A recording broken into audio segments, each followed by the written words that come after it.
நிலையை கடந்த உம்மை மகானாக கண்டோம்.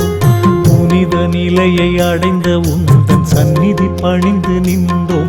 அசரீரியாக எம்முடன் பேசும் உம்மை தொழ வந்தோம். அசரீரியாக எம்முடன் பேசும் உம்மை தொழ வந்தோம். சொரூபம் மறைத்து அரூபமான ஜோதியாக கண்டோம். மனித நிலையை கடந்த மகான்கள் தைரியமா இருப்பாங்க, பயப்பட மாட்டாங்க அப்படின்னு சொன்னீங்க. இதே பல வீடியோக்களில் நீங்களும் சொல்லியிருக்கீங்க, ஒன்றே தெய்வம் தான், ஒரு தெய்வம் தான், குலதெய்வம் வழிபாடு தான் எதுவும் கிடையாது, கோத்திர தெய்வம் வழிபாடு கிடையாது, எல்லை தெய்வம் கிடையாது, எதுவும் கிடையாது, ஒரே தெய்வம் தான் அப்படின்னு சொன்னீங்க. இதே மாணிக்கவாசகர் என்ன சொல்றாரு அப்படின்னா, ஒரு பாடலில் சொல்றாரு, புற்றில்வாள் அறவும் மஞ்சேன், புற்றில் இருக்கிற பாம்புக்கு பயப்பட மாட்டேன், பொய்யர்தம் மெய்யும் மஞ்சேன். அதாவது பொய் சொல்றவனுடைய உண்மைக்கு அந்த ரொம்ப கொடுமையானது, ரொம்ப ஆபத்தானது, அந்த மாதிரியான பொய்யுக்கு நான் பயப்பட மாட்டேன்.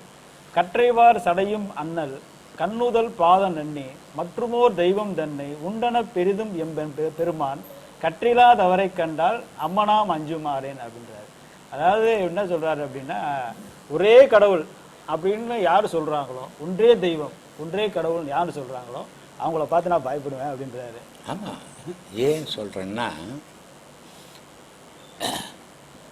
மனிதனுடைய எண்ணம் நான் செத்துடுவேன், நான் செத்து போயிடுவேனே, நான் செத்துட்டா என் குடும்பத்தை விட்டுடுவேனே, ஐயோ நான் செத்து போயிட்டேனே, நான் செத்துட்டா என் சொத்தை விட்டுடுவேனே, ஐயோ நான் செத்து போயிடுவேன் என் சொந்தத்தை விட்டுடுவேனே அப்படின்ற பயம்.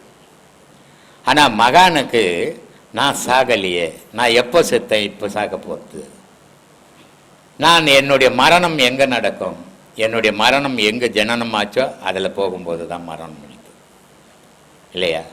அப்போது என்னுடைய ஜனனமான இடத்துக்கு என்னால் போக வழி தெரியல, அதனால் இங்கே மரணம் அடைஞ்சுனுக்குது. எது மரணம் அடையுது? உடல் மரணம் அடையுது, உயிர் மரணம் அடையலை.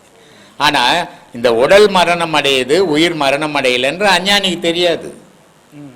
அஞ்ஞானி என்ன நினைக்கிறான், உயிரே மரணம் அடைஞ்சதுன்னு நினச்சி அவன் பயப்படுறான். ஆனால் மகானுக்கு இந்த உயிர் மரணம் அடையில, உடல் தான் சட்டு போட்டு கைட்டுற மாதிரி தான் பண்ணின்னு இருக்குது.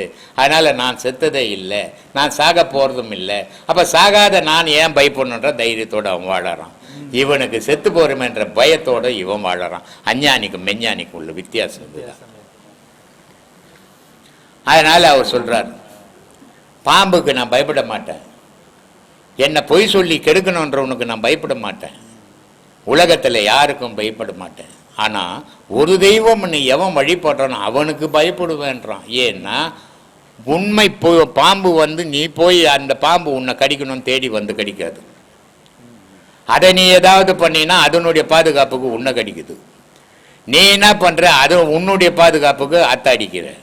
இப்படி ஒன்று மாற்றி மாற்றி தான் உலகத்தில் பண்ணிக்கின்னு இருக்கிறோம்.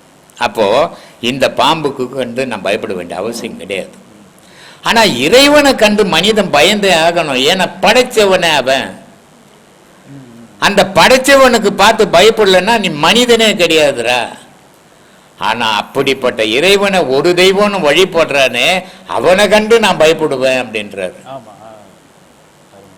ஏன்னா அவ்வளோ புனிதமான வழி அது. அந்த புனிதமானவனை நான் வழிபடல, நானும் புனிதமானவன் ஆவேன்னு. இதுக்கு ஒரு உதாரணம் சொல்கிறேன். தில்லையில் சிவனடியார்கள் லைனாக உட்கார்ந்துக்கிறாங்க, சிவபெருமானை வழிபட்டுக்கு. சுந்தரர் என்ன பண்ணுறாரு, நேராக, ஏன்னா அவர் சிவனோட போனார் இல்லை, அந்த கர்வம், அந்த கர்வத்தால் என்ன பண்ணுறாரு, இந்த சிவனடியாரெல்லாம் தாண்டி நேராக போகிறாரு. ஆனால் சிவபெருமான் காட்சி தரல. அப்போ கேட்குறாரு, ஏன் எனக்கு காட்சி தரல அப்படின்னும் போது, நீ மட்டும் என்னுடைய பக்தன்றா, உட்காந்துங்கிற அத்தனை பேரும் என்னுடைய பக்தன்,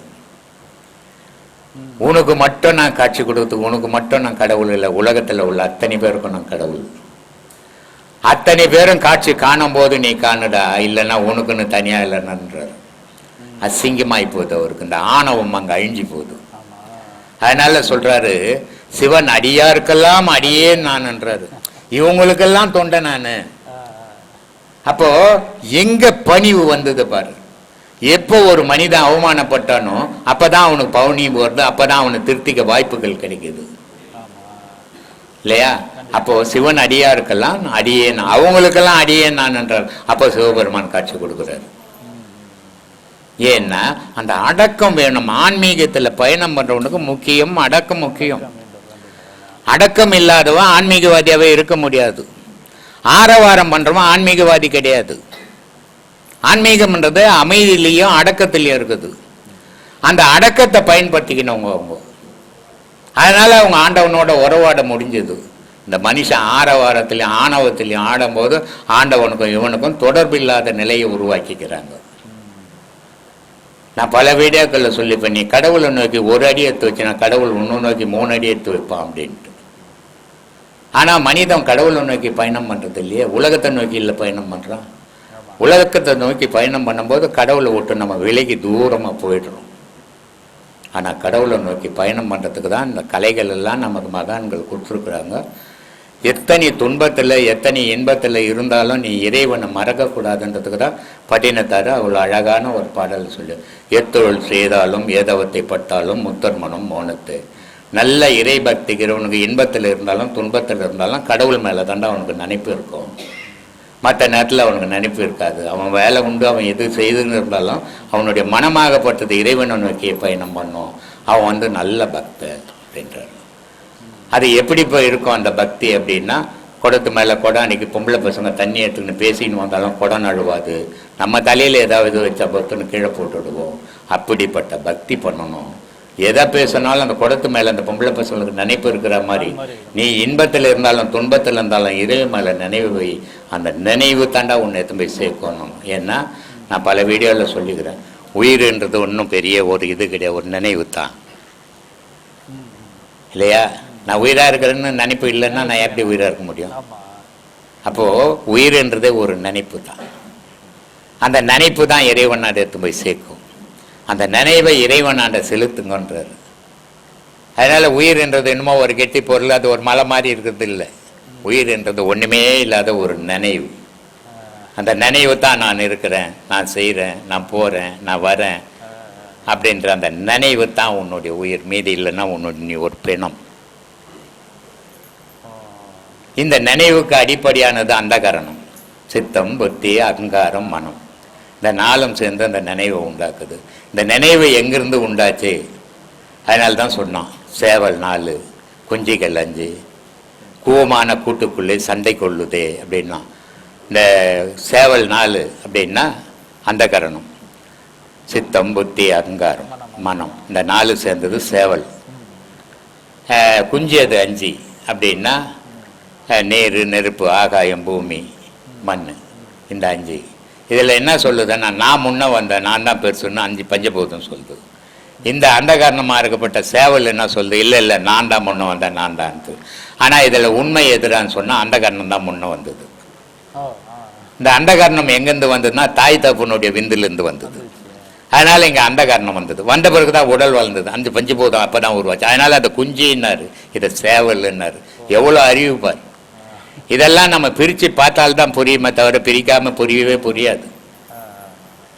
ஆனால் இந்த 5 குஞ்சுகளும் 4 சேவல்களும் ஒன்னோட ஒன்று இந்த கூட்டுக்குள்ளே சண்டை போட்டு, நான் பெரியாள், நீ பெரியாள், நான் முன்ன வந்தேன், நீ முன்ன வந்த, நான் இல்லைன்னா நீ இல்லை, நீ இல்லைன்னா நான் இல்லைன்னு போராடுது. ஆனால் இந்த போராட்டத்தை அடக்கணும்னு சொன்னால் நாதம் வேணும். அதனால் சொல்கிறாரு, கூவமானம் நாதம் வந்து கூட்டுக்குள்ளே புகுந்த பின் சேவல் 4ம் இறந்து போச்சு, குஞ்சு 5ம் இறந்து போச்சு.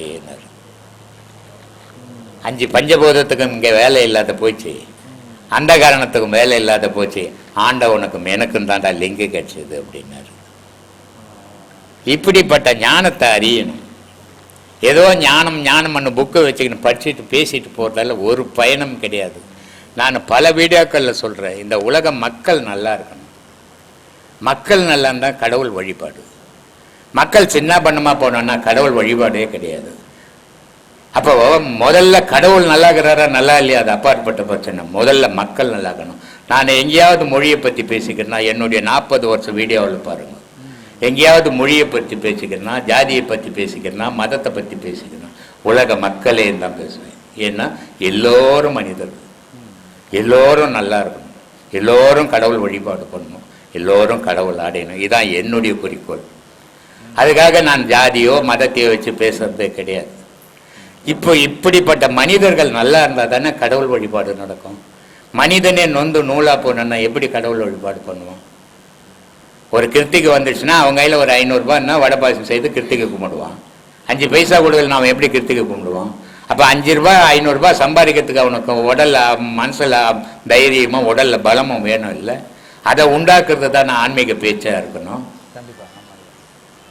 அதை தான் சாமி என்னால் முடிஞ்ச அளவு நான் செய்துனுக்கிறேன். நான் பெரிய மேதை கிடையாது, பெரிய மகான் கிடையாது, பெரிய ஞானி கிடையாது, பெரிய யோகி கிடையாது, பெரிய படிப்பாளியும் கிடையாது.